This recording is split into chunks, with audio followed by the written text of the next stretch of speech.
ఒకసారి ఏమైందనంటే, ఒక వివాహమైన జంట భార్య భర్తలు ఇద్దరు కూడా ఒకరినొకరు ఇష్టపడుతూ సంతోషంగా ఉండేవాళ్ళు.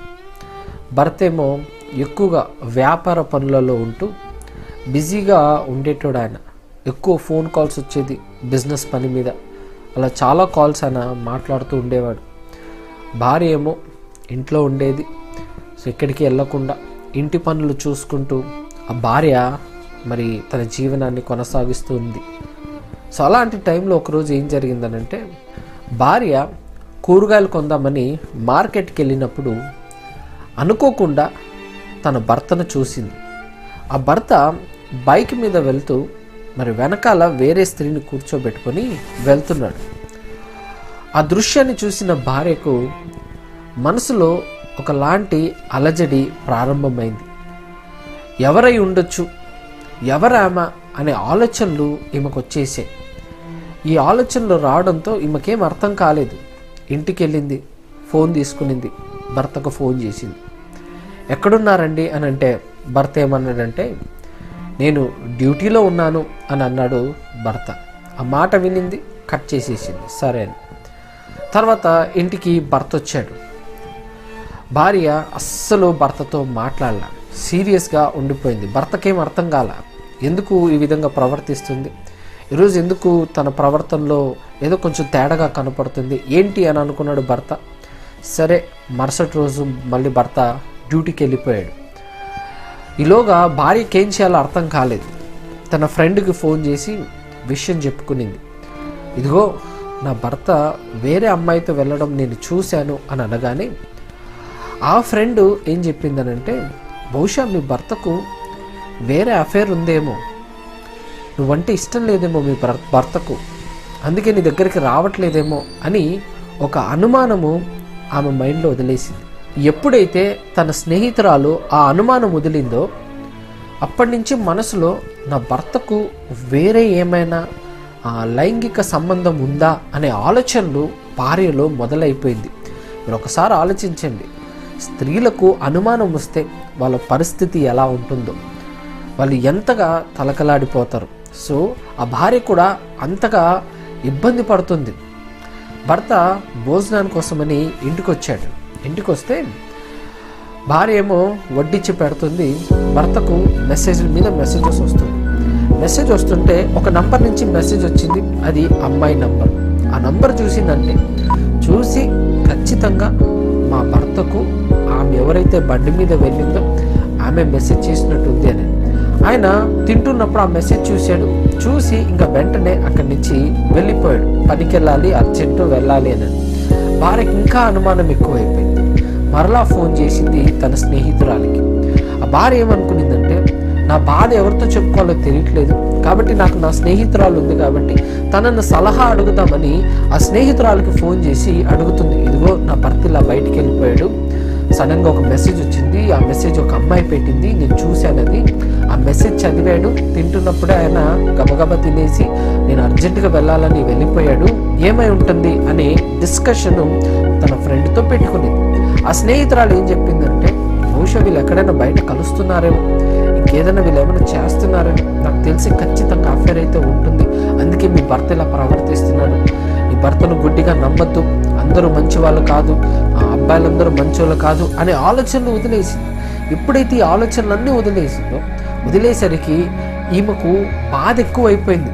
నిజంగానే నా భర్తకు నా మీద ప్రేమ లేదు, నేనంటే ఇష్టం లేదు, వేరే స్త్రీతో సంబంధం కలిగి ఉన్నాడని ఈమె ఏం చేసిందంటే, ఇంకా ఆ తల్లికి ఫోన్ చేసి నా భర్త వేరే స్త్రీతో సంబంధం కలిగి ఉన్నాడని ఒకటే ఏడుపు. ఎప్పుడైతే ఆ మాట ఆ తల్లి విన్నదో ఒక్కసారిగా అల్లుడు ఇంకా విలన్లా కనపడ్డాడు. మా అమ్మాయిని దారుణంగా మోసం చేశాడు, మా అమ్మాయి జీవితంతో ఆడుకుంటున్నాడు అని ఆ తల్లి కూడా బాధపడిపోయింది. సో ఆ తల్లి ఏం చేసిందంటే వాళ్ళ కొడుక్కి ఈ విషయం చెప్పింది. ఇదిగో అక్క పరిస్థితి ఏం బాగాలేదు, అక్కడ ఇంటి దగ్గర బావ మోసం చేస్తున్నాడంట అక్కను, నువ్వు వెళ్ళి కొంచెం నిలదీసి అడుగు, మొత్తము ఆ అక్క జీవితం నాశనం అయిపోయేలా ఉంది అని చెప్పి అక్కడ తల్లి కొడుకుతో చెప్పుకొని బాధపడితే కొడుకు చాలా సీరియస్గా వచ్చాడు. బావ ఎందుకు ఇలా చేశాడు, బావ ఏంటి మా అక్క జీవితంలో ఎందుకు ఇలా ప్రవర్తిస్తున్నాడు అని బస్సు ఎక్కేసి వచ్చేసాడు. అక్కడికి వచ్చేసి ఇంటికి వచ్చి అక్కతో మాట్లాడుతూ, అక్క నువ్వేం కంగారు పడకు, నువ్వేం బాధపడకు, నేను మాట్లాడతాను లేక, నేను చెప్తాను లేక బావతో, నువ్వేం కంగారు పడద్దు అని అక్కకు చెప్పుకుంటున్నాడు. సరే బావ ఇంటికి వచ్చాడు. ఇంటికి వచ్చిన తర్వాత కూర్చొని ఉంటే పలకరించాడు. ఏం బావా బాగున్నారా అని పలకరించాడు. పలకరిస్తే బాగున్నాను, నువ్వు ఎలా ఉన్నావు బామ్మర్ది అని చెప్పి బాగానే పలకరించుకున్నారు. తర్వాత ఇంకా ఆగలేక అడిగేశారు, బావా మీరు మొన్న బైక్ మీద ఎవరినో ఎక్కించుకొని తిరిగారంట, ఎవరది అని అడిగేశాడు. నేను బైక్ మీద ఒక స్త్రీని ఎక్కించుకొని తిరిగినట్టు నీకెలా తెలుసు అని అంటే, అక్క చూసింది అని అన్నాడు. నిజం చెప్పండి బావ ఎవరా అమ్మ అని అడిగితే, నా ఆఫీస్లో కొలీగు, తనకు ఆ రోజు తన బండి పంచర్ అయితే నేనే తీసుకెళ్ళి ఆఫీస్లో డ్రాప్ చేశాను అని అన్నాడు ఆయన. ఆ మాట అనడంతో తను మరలా, బావా మరి అక్క ఫోన్ చేస్తే డ్యూటీలో ఉన్నానని చెప్పారంటానంటే, అవును డ్యూటీ పని మీదే వెళ్తున్నాను, నేను బయట నాది బిజినెస్ ఫీల్డ్ కదా, వ్యాపారం పని మీదే వెళ్తున్నాను కాబట్టి డ్యూటీలో ఉన్నాను అని అన్నాడు ఆయన. మరి ఏదో మెసేజెస్ వచ్చాయంట కదా, ఆ మెసేజెస్ సంగతి ఏంటి అని అంటే, మెసేజ్లు ఏమొస్తాయి, ఇదిగో నా ఫోన్ నీకు ఇస్తాను, డైరెక్ట్గా చూసుకొని నా మెసేజెస్ ఏమున్నాయో అవన్నీ కూడా బిజినెస్ రిలేటెడ్ థింగ్స్ మేము డిస్కస్ చేసుకుంటాం. ఆ రోజు ఒక ఇంపార్టెంట్ డీల్ ఉంది కాబట్టి ఆ డీల్ని మేము క్లోజ్ చేయాలి కాబట్టి ఇమీడియట్గా నేను తిని బయలుదేరిపోయాను, అంతే, అంతకుమించి ఏమీ లేదు అని అన్నాడు ఆయన. ఆ మాట చెప్పడంతో ఇంకా అప్పుడు ఆ భార్య ఆలోచిస్తుంది, ఏంటి నేను అన్ని తప్పుగా అపార్థం చేసుకున్నానా, నేను అన్ని తప్పుగా అనుకున్నానా అని. మరలా ఇతను అడిగాడు, ఏం బాబా మరి ఎందుకు అక్కతో సరిగా ఉండట్లేదు, ఎందుకు అక్క మీద చిరాకు పడుతున్నారంట అని అంటే, అప్పుడు ఆ భర్త అంటున్నాడు, అస్తమాను మీ అక్క నా దగ్గరకు వచ్చి అనుమానంతో ఒక చూపు చూసి నువ్వు చెడిపోయావు, నీకు వేరే వాళ్ళతో సంబంధం ఉంది, నీకు వేరే వాళ్ళతో అఫేర్ ఉంది అని చెప్పి ఇలాంటి మాటలు గుచ్చి గుచ్చి మాట్లాడుతుంటే ఎవరికైనా కోపం రాదా?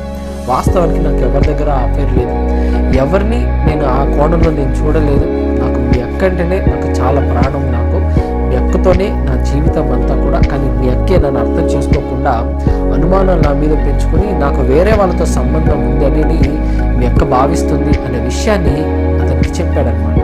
ఎప్పుడైతే ఈ విషయాలన్నీ భర్త చెప్పాడో అప్పటిదాకా భార్య అనుకునింది, నేను అనవసరంగా నా భర్తను అనుమానించలేను, పని మీద ఆయన వెళ్తుంటాడు కదా, బిజినెస్ ఫీల్డే కదా ఆయన ఉండేది, కనీసం ఆ మెసేజెస్ అయినా నేను చూసి ఉండాల్సింది, లేనిపోని ఆలోచనలతో నాకు వేరే వాళ్ళు ఇచ్చిన సలహాను బట్టి అనవసరంగా అపార్థం చేసుకుని నా జీవితాన్ని నేను కూల్చుకునే ప్రయత్నం చేశాను అని బాధపడింది ఆ రోజు. తర్వాత ఆమె వచ్చి, ఏమండి నన్ను క్షమించండి, అనవసరంగా మిమ్మల్ని అనుమానించానని ఆమె వచ్చి క్షమాపణ అడిగితే, తర్వాత భర్త కూడా ఇందులో నా తప్పు కూడా ఉంది, ఆ రోజు ఏం జరిగిందో నీకు డైరెక్ట్గా నేను ఎక్స్ప్లెయిన్ చేసి ఉండాల్సింది, కానీ అలా చేయకుండా నేను దాన్ని నీకు చెప్పకపోవడం బట్టే ఈరోజు ఇంత దూరం తీసుకొచ్చిందని ఆ భర్త కూడా చెప్పాడు. ఈ విషయాన్ని మీకు ఎందుకు చెప్తున్నానో తెలుసా పిల్లలారా, ఈరోజు భార్యాభర్తల మధ్య దేవుడు వారిని జతపరిచి, ఇదిగోండి ఎన్ని కష్టం వచ్చినా, ఎంత బాధలు వచ్చినా, ఎన్ని ఇబ్బందులు వచ్చినా కలిసి బ్రతకండి అని అంటే, ఈరోజు మనుషులు కలిసి బ్రతకకుండా విడిపోతున్నారు. కారణం ఏంటో తెలుసా? అపవాది సాతానుడు వచ్చి విడగొట్టాలని, ఆ బంధాన్ని తెంపేయాలని అపార్థం అనేది మనసులో వదులుతున్నాడు, అనుమానం మనసులో వదులుతున్నాడు. ఈ సాతాను గడి పని ఏంటంటే, కలిసి సంతోషంగా ముందుకెళ్తున్న దంపతులను విడగొట్టాలన్నదే సాతాను యొక్క పన్నాలు. అందుకే మనమేమో మన భారం తగ్గిపోవాలని స్నేహితులకి చెప్తాం, ఆ స్నేహితులకి చెప్తే వాళ్ళు 1కి 2 ఎక్కించి మరి మీకు చెప్తారు, మీలో అనుమానం వదులుతారు. సాతాను చూస్తాడు ఎక్కడ మిమ్మల్ని పడగొట్టాలని, ఎక్కడ మీ ఇద్దరిని విడగొట్టాలని సాతాను చూస్తాడు. సో అవకాశాల కోసం మీ స్నేహితుల్ని వాడుకుంటాడు, వారి ద్వారా లేనిపోని మాటలు వారి ద్వారా పలికించి మీ హృదయంలో అనుమానం అనే ఆలోచనలు వదిలేస్తాడు.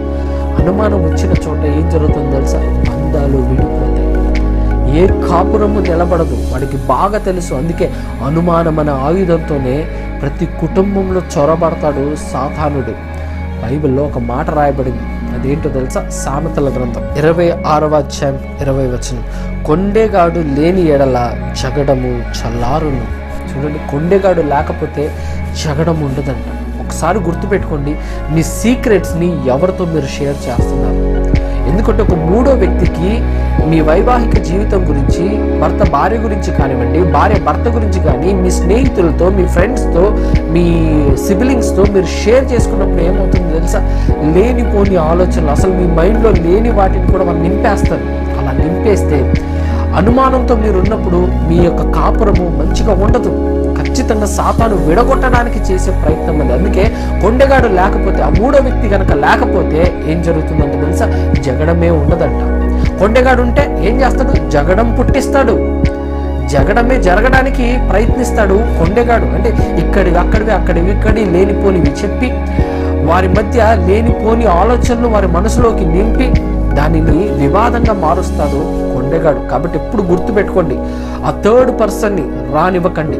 భార్య భర్తల మధ్య థర్డ్ పర్సన్ రావడానికి వీల్లేదు. ఆ థర్డ్ పర్సన్ వచ్చాడా, అపవాది వాళ్ళని వాడుకుంటాడు.